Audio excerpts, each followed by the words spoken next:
So I'm Sheldon Brown, the director of the Arthur C. Clarke Center for Human Imagination, and I'm really grateful for this opportunity that we have to try to shape some intellectual agendas that cut across the campus in what I think are really profound ways, but ways that I think UCSD is also very uniquely positioned to make an incredible societal-wide impact on with these kinds of structures.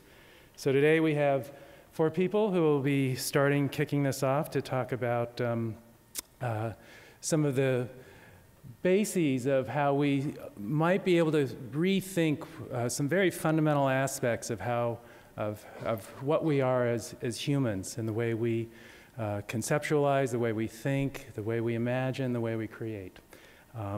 So I'll let each speaker give a brief introduction of their own work, and I think we're starting with Ralph Greenspan talking about the new Center for Brain Activity Mapping.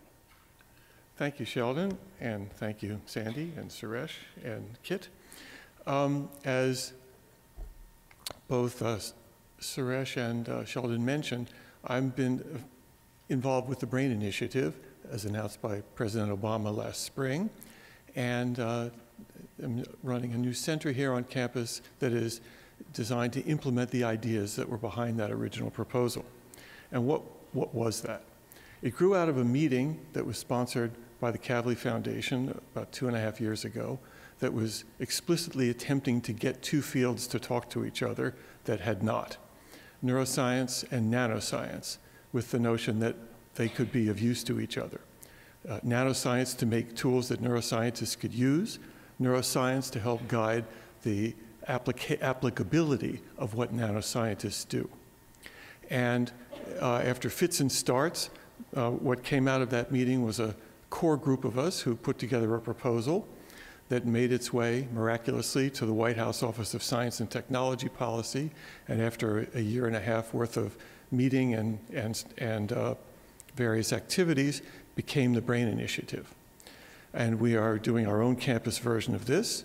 In addition, California State may also be doing its own version of this, we hope. And why did we want to see this happen? What is the idea here? The idea here is that our current capabilities for how much we can see of what actually goes on in the brain, and not just the human brain, but even brains of experimental animals, even little ones, is extremely limited when you want to be, if you want to be comprehensive. And a great deal of what is most important about what happens in the brain happens in a brain-wide fashion. Certainly relevant to psychiatric disease, certainly relevant to the major cognitive things that we do. And there are obviously, therefore, many interesting scientific questions that will be able to be addressed if there can be an adequate technology push to get us to be able to see those things. And that's where this idea comes in. And what we see is something that will have stages to it. And the first stage is starting to vet and try out and explore technological solutions to how to detect things, how to get signals out, how to be comprehensive. This is not something that will happen very quickly, but we've already started putting together teams of engineers and neuroscientists and chemists and physicists and biologists and various people of all sorts to begin working on this. We've started a seed grant program generously funded by the Chancellor and the Office of Research Affairs to enable this to happen. And we're, of course, hoping that this is the beginning of something much bigger. When this shows fruits and we are able to start getting more comprehensive kinds of data, then there will be another stage that has to do with how you make sense of that, involving an entirely different set of new people that will be brought in, people who deal with data analysis, statistics, mathematics, theoretical physics, all kinds of conceptualizations. And the more we're able to know about the sophisticated cognitive things that we do, the more we can add that to the way we think about what it means to be human, what it means to think, what it means to be imaginative. And this then begins to move into several additional areas of interdisciplinary university activity. One immediately is a training program, one which we've already started in nascent form with a series of monthly lunches. to introduce engineers to neuroscience and to introduce neuroscientists to engineering concepts. And we're doing this through the research projects initially, but there's a great deal of interest in having such a thing grow gradually. There even are jobs out there for people with that kind of training, as companies like Qualcomm try to get into this area. But perhaps more broadly, I think it also has potential for moving into an area that is outside of the sciences completely, in the sense outside of the natural sciences completely. And that is that there are many, many aspects of how we think about what the brain does that overlap substantially and go into areas that are also the main areas of concern for much of the humanities and much of the social sciences. And without wanting to have it be thought of as taking over in those areas, which I don't see at all being the goal, but rather making a contribution to the kinds of thinking that goes on in those areas. That in many of these other disciplines, there are problems that people explore, questions that are examined, ideas that are considered. And among the many that can go into that mix, potentially are those that have to do with a more concrete scientific understanding of what actually goes on in the brain. Where does our sense of self come from in the brain?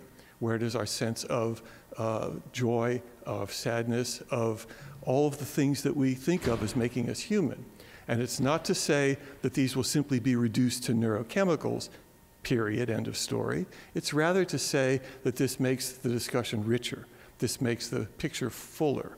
And it allows us to really look at things perhaps in a new light, because they will be a combined light rather than one dominating over another.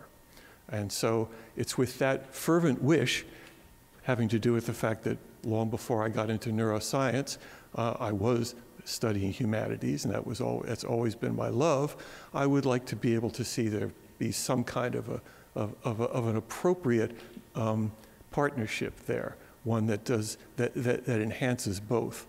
And I think this is the kind of thing that a forward-looking university is in a very good position to do. So I'll be happy to stop there and take any questions.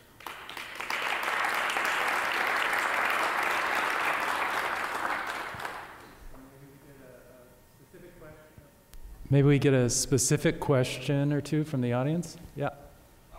Ralph, could you say a little bit about the idea that you have, thank you very much. Could you say a little bit about the idea that you have for infusion of neuroscience into the undergraduate side of the university?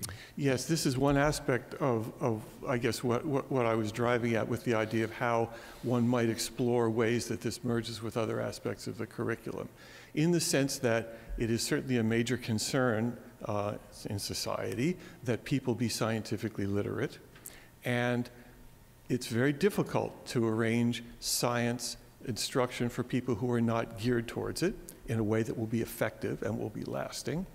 And so perhaps one way of dealing with that issue is by having some things that are really merged between these otherwise very distant fields, so that aspects that can be brought out in the course of studying personality, in the course of studying the way people think and feel about things in the humanities, can have a sort of a side element introduced that has to do with a scientific perspective on that. These are things that I think could be actually very exciting for faculty to get together and try out in an experimental way.